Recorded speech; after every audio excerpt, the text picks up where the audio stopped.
दर्शकों ब्रेक तो बाद तुहाडा सब दा भरपूर स्वागत है। पहले सैगमेंट विच पहला अहम इशू ये सी कि पाकिस्तान के प्रधानमंत्री ने आज़ाद कश्मीर ते भारतीय हमले अते मुसलमानों की नस्लकुशी की चेतावनी दी। सो इस उपर साहब ने अपने बहुत ही वेरवे नाल विचार तुहाडे सारिआं नाल सांझे कीते ने। आई होप तुहानूं सारिआं नूं पसंद आए होणगे। हुण जो अज दा अगला इशू है, हमेशा तरह कश्मीर मुद्दे ते आपां गलबात करन जा रहे हैं। 142 दिन हो चुके ने कश्मीर नूं बंद होया। 80 लाख कश्मीरियां नूं खुली जेल दे विच डकिया होया है। सो इस उपर लगातारता नाल, इस मुद्दे दे उपर लगातारता दे नाल TV 84 एंड डॉक्टर साहब हमेशा ही अपने विचार तुहाडे नाल सांझे करते हैं। सो असीं चाहांगे कि तुसीं साडे नाल इसे तरह ही जुड़े रहना। देखण सुन लई तुहाडा सब दा बहुत बहुत शुक्रिया जी। डॉक्टर साहब की कहना चाहोगे? देखो, कल दे प्रोग्राम च भी जिहड़ा कायदे आज़म दे जन्म दिन की याद नूं समर्पित सी जी, बहुत सारे वीरां भैणां ने खास तौर पर आके बहुत शुक्रिया अदा किया। मैनूं खुशी भी हुई कि वड्डी गिणती साडियां भैणां भी TV 84 दे सच्चो सच प्रोग्राम नाल जुड़ियां हुईयां ने जी। एक दो बच्चियां ने तो अखां च अथरू भर के कहा कि हमारे लोग तो हमें भूल गए हैं पर आज सिखों ने और आपने हमें याद रखा हुआ। So nice. और इवन मिस्टर नईम चीमा जदों उन्होंने अपनी प्रेजेंटेशन दी, क्योंकि भाई हिम्मत सिंह होरां ने जिहड़ा है वो शुक्रिया अदा किया सी करतारपुर साहब कॉरीडोर लई और कि पाकिस्तान और कहा सी कि पाकिस्तान च सिखां नूं सब तो ज़्यादा प्यार मिलदा है। तो उन्होंने कहा कि जी जो सिखां ने कश्मीर दे बच्चे बच्चियां लई कीता, जिवें भारत भर च उन्होंने डिफेंड भी किया और घरों घरी पहुँचाया सेफली। उन्होंने कहा भी पाकिस्तान हमेशा इस दे लई सिखां दा शुक्रगुजार कर्जदार रहेगा। सो एक उन्होंने ऑफिशियल वालों ये गल कहनी उस भरी महफिल च बहुत वड्डा एक मान भी सी। और मैं समझदा भी ये साडे लई जिहड़ी दोवें कौमां दी सांझ है और ये सारा कश्मीर दा मुद्दा होर भी इस सारे नूं करतारपुर दे लांघे ने फरदर सीमेंट कीता है। हालांकि जम्मू कश्मीर दे विचों जो हुण खबरां आ रहीआं ने वो इवें ही है कि जी सब कुछ उत्थे इन्हां ने कंट्रोल कर लिया। ये भी ने कि जी उत्थों CRPF दे 5000 जवान जिहड़े ने वो असाम भेज दित्ते ने। हालात बिल्कुल नॉर्मल ने और उन्होंने कहा जी ये अडानी ते अडवानी ते फलाने व्यापारी और रिलायंस वाला और दूजे जिहड़े ने उत्थे जा रहे हैं, वड्डे वड्डे होटल बनाए जाणगे, दूसरा होएगा। और ये इस दे नाल ये भी कि जी सब नॉर्मल हो गया है, लोग बिल्कुल कारोबार कर रहे हैं, ठीक निकल रहा। हालांकि असी देख रहे हैं भी हालात ये रहे भी एक पासे तां ये कह रहे हैं हुण सर्दियां ने, बर्फबारी हो रही है कि जी स्कूल असी खोल दिते ने और रेगूलर उत्थे बच्चे आ रहे हैं। इन्हां दी अज दी खबर है no classrooms but Jammu and Kashmir schools told to make heating arrangements. कि कल्ले एक जम्मू पुंछ रीजन दे विच 12,354 गवर्नमेंट स्कूल ने और उन्हां दे विच जिहड़े ने कोई कमरे ही नहीं ने बहन दे लई। उन्होंने कहा the order issued by Poonch तो एक कह रहे ने the order issued by the higher ups is nothing but a cruel joke with students of government schools because a majority of these institutions are open sky schools. खुले आसमान के थले कमरे ही नहीं ने। तो एजुकेशन डिपार्टमेंट कह रहे हैं हुण तुहाडी जिम्मेवारी है उन्होंने हीट का प्रबंध करो। और उन्होंने कहा कि making heating arrangements is impossible. A teacher serving in Punch district told the Tribune, wishing anonymity. The teacher gave an example of government high school Kasba Punch which is functioning from a single room with एक कमरा है, 10 क्लासां ने, 290 student ने, 18 staff member एक कमरे हुण तो अंदाजा almost all classes are taken in the open. So how can heating arrangements be made in such schools, he asked. Adding a majority of government schools lack buildings है ही नहीं majority दे विच। लेकिन ये बावजूद ये ड्रामेबाजी जिहड़ी है ये बराबर चल रही है कि जी असीं ये कर रहे हैं। और मैं देखदा हैं कि भी बेशक सिखां ने कश्मीरवादी दे सिख तां नाल खलोते ही ने जम्मू दे सी, क्योंकि जम्मू अदरवाइज हिंदू मेजोरिटी है। हुण अपने साहिबजादियां दी शहादत और इस सारे नाल 10वें पातशाह का प्रकाश पुरब भी आ रहा है उहदे नाल रिलेटेड है। और जम्मू दे विच जिथे सिखां दे जिहड़ा वो नगर कीर्तन करते हैं इस वार उन्होंने 5 नौजवान बच्चे जिहड़े ने लीड कर रहे हैं अपने श्री साहिबां दे नाल। और इन्हां दी अपनी खबर है कि भी उन्होंने इस नूं 6 टेक आउट चेतना मार्च ਉਹਨਾਂ ਨੇ ਦਰਸ਼ਕ ਜਿਹੜੇ ਨੇ ਸਕਰੀਨ ਦੇ ਉੱਤੇ ਪਿਕਚਰ ਦੇਖ ਸਕਦੇ ਨੇ। ਸੋ ਇਹ ਵੀ ਹੁਣ ਚੇਤਨਾ ਹੁੰਦਾ ਹੈ, ਅਵੇਅਰਨੈਸ।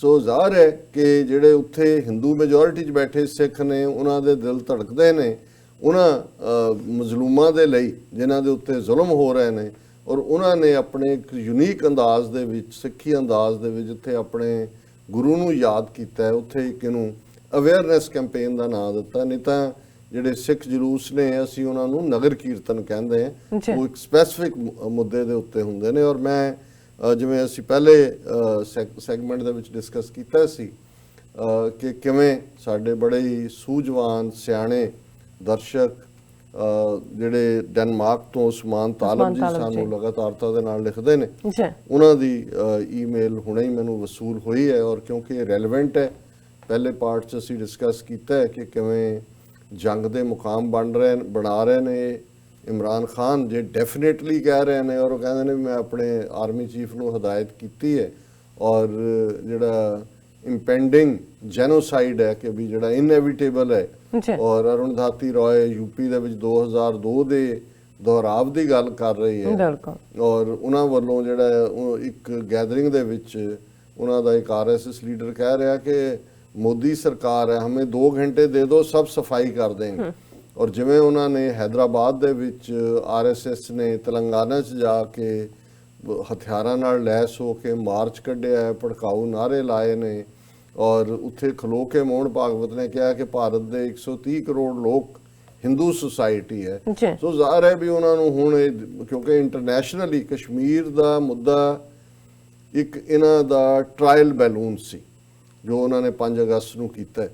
ਤੇ ਜੇ ਦੁਨੀਆ ਦੇ ਵਿੱਚ ਈਵਨ ਇਸਲਾਮੀ ਮੁਲਕ ਹੀ ਜਿਹੜੇ 57 ਤੋਂ ਜ਼ਿਆਦਾ ਨੇ, ਉਹਨਾਂ ਦੀ ਆਵਾਜ਼ ਹੀ ਕੋਈ ਆਵਾਜ਼ ਨਹੀਂ ਬਣੀ। ਅਦਰਵਾਈਜ਼ ਅਸੀਂ ਅੱਗੇ ਵੀ ਕਿਹਾ ਸੀ ਕਿ ਇਹਨਾਂ ਦੇ ਲਈ ਜੇ ਇਹ ਪਾਰਟ ਹੋਏ ਕਿ ਜੇ ਇਹਨਾਂ ਨੂੰ ਅਸੀਂ ਤੇਲ ਬੰਦ ਕਰ ਰਹੇ ਹਾਂ, ਸਾਊਦੀ ਅਰੇਬੀਆ ਈਰਾਨ ਆਪਸ ਤਾਂ ਫਸੇ ਹੋਏ ਨੇ ਸੁੰਨੀ ਤੇ ਸ਼ੀਆ ਦੇ ਝਗੜੇ ਨੂੰ ਲੈ ਕੇ, ਪਰ ਇਹਨਾਂ ਨੂੰ ਕੋਈ ਪੁੱਛੋ ਵੀ ਘੱਟੋ ਘੱਟ ਕਸ਼ਮੀਰੀਆਂ ਦੇ ਵਿੱਚ ਤਾਂ ਸੁੰਨੀ ਵੀ ਨੇ, ਸ਼ੀਆ ਵੀ ਨੇ, ਤੁਹਾਡੇ ਭਰਾ ਨੇ ਮੁਸਲਮਾਨ, ਤੁਸੀਂ ਦੋਨੋਂ ਮੁਲਕ ਕਹੋ ਜੀ ਅਸੀਂ ਇਸ ਪ੍ਰੋਟੈਸਟ ਦੇ ਵਿੱਚ ਕਿ ਤੁਸੀਂ ਜੰਮੂ ਕਸ਼ਮੀਰ ਦੀ ਹੋਂਦ ਮਿਟਾ ਦਿੱਤੀ ਹੈ, ਅਸੀਂ ਤੇਲ ਬੰਦ ਕਰ ਰਹੇ, ਇੱਕ ਹਫ਼ਤੇ ਦੇ ਵਿੱਚ ਅਕਲ ਟਿਕਾਣੇ ਆ ਜਾਏ। ਪਰ ਉਹ ਤਾਂ ਇੱਕ ਦੂਜੇ ਦੇ ਨਾਲ ਇਸ ਲਈ ਕਹਿ ਰਹੇ ਨੇ ਕਿ ਇੰਡੀਆ ਦਾ ਯਾਰ ਕਿਹੜਾ ਹੈ।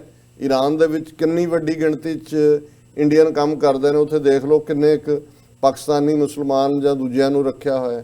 ਸਊਦੀਆਂ ਦਾ ਹਾਲ ਹੈ ਕਿ ਵੀ ਇਹਦੇ ਬਾਵਜੂਦ ਕਿ ਜੋ ਕਸ਼ਮੀਰ 'ਚ ਹੋਇਆ, OIC ਦੇ ਤੁਹਾਡੇ ਰੈਜ਼ੋਲੂਸ਼ਨ ਨੇ, UN ਸਿਕਿਉਰਿਟੀ ਕਾਉਂਸਲ ਦੇ ਰੈਜ਼ੋਲੂਸ਼ਨ ਨੇ, ਉਹ 100 ਬਿਲੀਅਨ ਦੇ ਇਨਵੈਸਟਮੈਂਟ ਨੂੰ ਤੁਰੇ ਹੋਏ ਨੇ।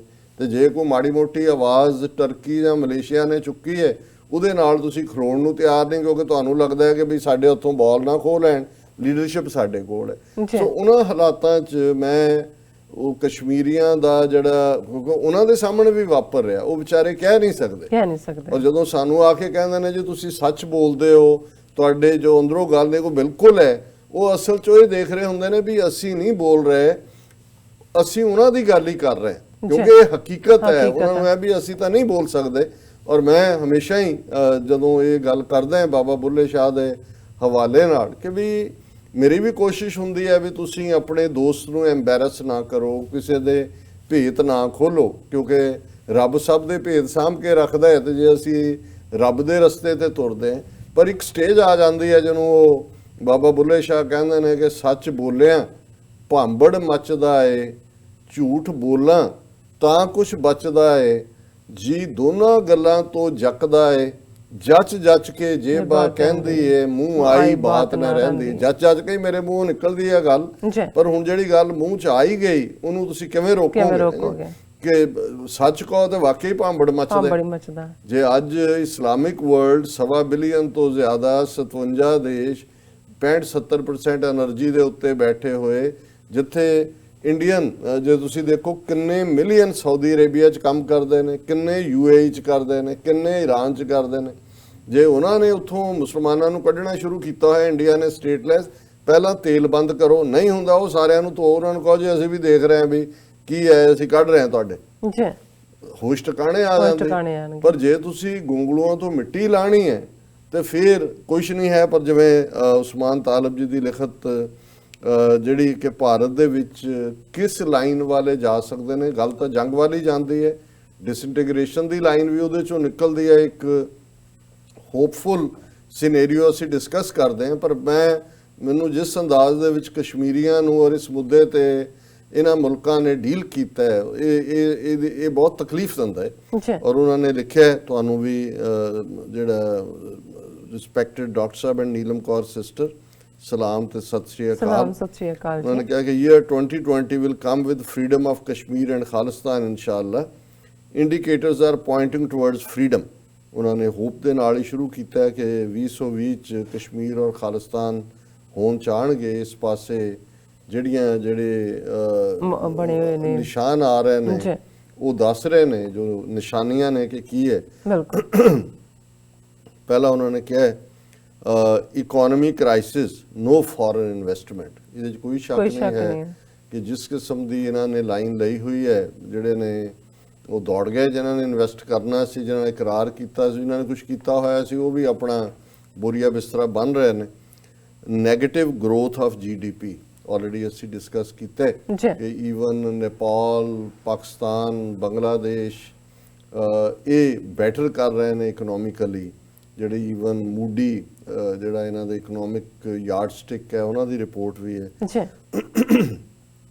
ਡੈਮੋਕ੍ਰੇਸੀ ਟਰਨਿੰਗ ਇਨਟੂ ਡਿਕਟੇਟਰਸ਼ਿਪ, ਉਹ ਤਾਂ ਹੁਣ ਪਾਰਲੀਮੈਂਟਰੀ ਡਿਕਟੇਟਰਸ਼ਿਪ ਕਾਇਮ ਕਰ ਦਿੱਤੀ ਹੈ, ਆਈਨੀ ਗੁੰਡਾਗਰਦੀ ਕਰ ਰਹੇ ਨੇ ਉਹ ਤਾਂ ਆਲਰੇਡੀ। ਉਹਨਾਂ ਨੇ ਹਿਊਜ ਇਕਨੋਮਿਕ ਡਿਫਰੈਂਸ ਇਨ ਪਾਪੂਲੇਸ਼ਨ, ਅਮੀਰ ਗਰੀਬ ਦਾ ਫਰਕ, ਉਹ ਤਾਂ 72 ਸਾਲਾਂ 'ਚ ਇੱਧਰ ਵੀ ਹੈ, ਪਾਕਿਸਤਾਨ 'ਚ ਵੀ ਹੈ, ਸਾਊਥ ਏਸ਼ੀਅਨ ਬਾਕੀ ਕੰਟਰੀਜ਼ 'ਚ ਵੀ ਹੈ। ਸੋ ਇਹ ਨਾਲ ਹੀ ਚੱਲ ਰਿਹਾ। States turning into police states, ਬਿਲਕੁਲ ਕੱਲੀ ਪੁਲਿਸ ਨਹੀਂ, ਹੁਣ ਹਰ ਥਾਂ ਤੇ ਮਦਦ ਲਈ ਫੌਜ ਸੱਦੀ ਹੁੰਦੀ ਹੈ। ਸੋ ਪੁਲਿਸ ਸਟੇਟ ਅਸੀਂ ਉਹੀ ਕਹਿੰਦੇ ਸੀ ਧੱਕੇ ਦੇ ਨਾਲ ਤੁਸੀਂ ਕੁਝ ਕਰਾਉਂਦੇ ਹੋ, ਲੇਕਿਨ ਇੱਕ ਸਟੇਜ ਸੀ ਕਿ ਆਰਮੀ ਨੂੰ ਸੱਦਣਾ ਬਹੁਤ ਮਾੜਾ ਮੰਨਿਆ ਜਾਂਦਾ ਸੀ ਕਿ ਜੀ ਫੌਜ ਤਾਂ ਬਾਰਡਰਸ ਦੇ ਉੱਤੇ ਰੱਖਿਆ ਕਰਨ ਲਈ ਹੈ। ਕਿ ਜਦੋਂ ਆਰਮੀ ਇਨਵੋਲਵ ਹੁੰਦੀ ਹੈ, ਹੁਣ ਆਰਮੀ ਇਨਵੋਲਵਮੈਂਟ ਦਾ ਨਤੀਜਾ ਸਾਹਮਣੇ ਹੈ ਕਿ ਰਾਵਤ ਪੋਲੀਟੀਕਲ ਸਟੇਟਮੈਂਟਾਂ ਦੇ ਰਿਹਾ। ਉਹਨੂੰ ਪਤਾ ਹੈ ਵੀ ਉਹਨੂੰ ਕੋਈ ਡੱਕਣ ਵਾਲਾ ਨਹੀਂ ਹੋਣਾ, ਕਿਉਂਕਿ ਉਹ ਇੰਨੀਆਂ ਕੰਸਟੀਟਿਊਸ਼ਨਸ ਕਮਜ਼ੋਰ ਕਰ ਦਿੱਤੀਆਂ ਨੇ ਉਹਨਾਂ ਨੇ। ਸੁਪਰੀਮ ਕੋਰਟ ਪਿਛਲੇ 142 ਦਿਨਾਂ ਤੋਂ ਕਸ਼ਮੀਰ ਦੇ ਮੁੱਦੇ ਤੇ ਕਿਤੇ ਲੱਭਿਆ ਨਹੀਂ। CA ਦੀ ਕਨਸਟੀਟਿਊਸ਼ਨੈਲਿਟੀ ਕੀ ਹੈ, ਸਟੂਡੈਂਟਸ ਦੇ ਉੱਤੇ ਬਰਬਰਤਾ ਹੋਈ ਹੈ, ਕੋਈ ਸਾਰੇ ਅਦਾਰੇ ਗੋਦੀ ਮੀਡੀਆ ਦੀ ਗੱਲ ਤਾਂ ਹੁੰਦੀ ਹੈ। ਸੋ ਉਹਨਾਂ ਨੇ ਇਹ ਕਿਹਾ ਕਿ ਵੀ ਪੁਲਿਸ ਸਟੇਟਸ ਬਣ ਚੁੱਕੀਆਂ ਨੇ, ਸਟੇਟਸ ਵੀ। Differences in leadership civilian and military, so ਜ਼ਾਹਰ ਹੈ ਕਿ ਇਹ ਮੈਨੂੰ ਲੱਗਦਾ ਹੈ ਵੀ ਮਿਲਟਰੀ ਜਿਹੜੀ ਹੈ ਹੁਣ ਔਨ ਦਾ ਸੇਮ ਪੇਜ ਹੀ ਹੈ ਜਿਹਦੇ ਤੇ ਸਿਵਿਲੀਅਨ ਗਵਰਨਮੈਂਟ ਹੈ, ਕਿਉਂਕਿ ਉਹ ਰਾਵਤ ਹੋਏ ਔਰ ਆਉਣ ਵਾਲਾ ਵੀ ਜਿਹੜਾ ਉਹਨਾਂ ਨੇ ਚੁਣਿਆ ਉਹ ਸ਼ਾਇਦ ਇਸੇ ਲਈ ਉਹਨੂੰ ਸੀਨੀਅਰਟੀ ਦਾ ਕ੍ਰਾਈਟੇਰੀਆ ਕਹਿ ਕੇ ਕਿ ਜਿਹੜਾ ਇਹਨਾਂ ਦਾ ਹੀ ਬੰਦਾ, ਔਰ ਇਹ ਕਿਤੇ ਨਹੀਂ ਚੱਲਿਆ ਰਾਵਤ, ਇਹਨੂੰ ਜੁਆਇੰਟ ਜਿਹੜਾ ਹੈ ਉਹ ਮਾਰਸ਼ਲ ਬਣਾ ਰਹੇ ਨੇ ਉਹਨੂੰ, ਤਿੰਨੋਂ ਹੀ ਡਿਫੈਂਸ ਫੋਰਸਿਸ ਦਾ, ਜਿਹਦੀ ਅੱਗੋਂ 2 ਸਾਲ ਦੀ ਐਕਸਟੈਂਸ਼ਨ ਰੱਖੀ ਹੋਈ ਹੈ। ਔਰ ਫਿਰ ਉਹਨਾਂ ਨੇ ਕਿਹਾ ਨੈਗਲੈਕਟਡ ਮਾਈਨੋਰਿਟੀਜ਼, ਜ਼ਾਹਰ ਹੈ ਕਿ ਮਾਈਨੋਰਿਟੀਜ਼ ਦਾ ਹਸ਼ਰ ਤਾਂ 47 ਤੋਂ ਬਾਅਦ ਹੀ ਮਾੜਾ ਰਿਹਾ ਹੈ। ਫਿਰ ਸਿੱਖਾਂ ਨੂੰ ਟਾਰਗੇਟ ਕੀਤਾ, ਕਾਂਗਰਸ ਰੂਲ ਵੇਲੇ ਵੀ ਅਹਿਮਦਾਬਾਦ ਹੋਏ, ਕਾਨਪੁਰ ਹੋਏ, ਲਖਨਊ ਹੋਏ, ਇਹ ਫਿਰਕੂ ਫਸਾਦਾਂ ਦੇ ਨਾਂ ਥੱਲੇ ਪੁਲਿਸ ਦੀ ਮਦਦ ਨਾਲ ਮੁਸਲਮਾਨਾਂ ਦੇ ਉੱਤੇ ਜ਼ੁਲਮ ਕੀਤੇ ਜਾਂਦੇ ਸੀ। ਪਰ ਹੁਣ ਤਾਂ ਉਹਨਾਂ ਨੂੰ ਕੋਈ ਰੋਕਣ ਵਾਲਾ ਨਹੀਂ ਹੈ, ਹੁਣ ਤਾਂ ਉਹ ਸਿੱਧੇ ਬੰਬ ਮਾਰ ਦੇਣ, ਉਹਨਾਂ ਦੇ ਉੱਤੇ ਹੀ ਮਾਰ ਕੇ ਗੋਲੀਆਂ, ਉਹਨਾਂ ਦੇ ਹੀ ਮੁੰਡੇ ਮਾਰ ਕੇ, ਉਹਨਾਂ ਦੀਆਂ ਜਨਾਨੀਆਂ ਨੂੰ ਜਿਹੜਾ ਉਹ ਘਰਾਂ 'ਚ ਜਾ ਕੇ ਵੜ ਕੇ ਕੁੱਟਣ ਔਰ ਮੋਲੈਸਟ ਕਰਨ, ਉੱਥੇ ਉਹਨੂੰ ਕੋਈ ਪੁੱਛਣ ਵਾਲਾ ਨਹੀਂ ਹੈ। ਔਰ ਫਿਰ ਉਹਨਾਂ ਦਾ ਬੇਸਿਕ ਨੈਸੈਸਿਟੀਜ਼ ਬਿਕਮਿੰਗ ਐਕਸਪੈਂਸਿਵ, ਜ਼ਾਹਰ ਹੈ ਗੰਡੇ 150 ਰੁਪਏ ਹੋ ਗਏ, 200 ਹੋ ਗਏ, ਦੂਜੇ ਟਮਾਟਰਾਂ ਦਾ ਕੀ ਹੈ ਦੂਜੇ। ਪਰ ਬਹੁਤ ਵਾਰ ਜਿਹੜੇ ਇੱਕ ਸੱਜਣ ਇੱਕ ਵਾਰ ਇਹ ਕਹਿ ਰਹੇ ਸੀ, ਕਹਿਣ ਲੱਗਿਆ ਜੀ ਇਹ ਜਨਤਾ ਜਨਾਰਦਨ ਵੀ ਨਾ ਕੋਈ ਅਜੀਬ ਸ਼ੈ ਹੀ ਹੈ।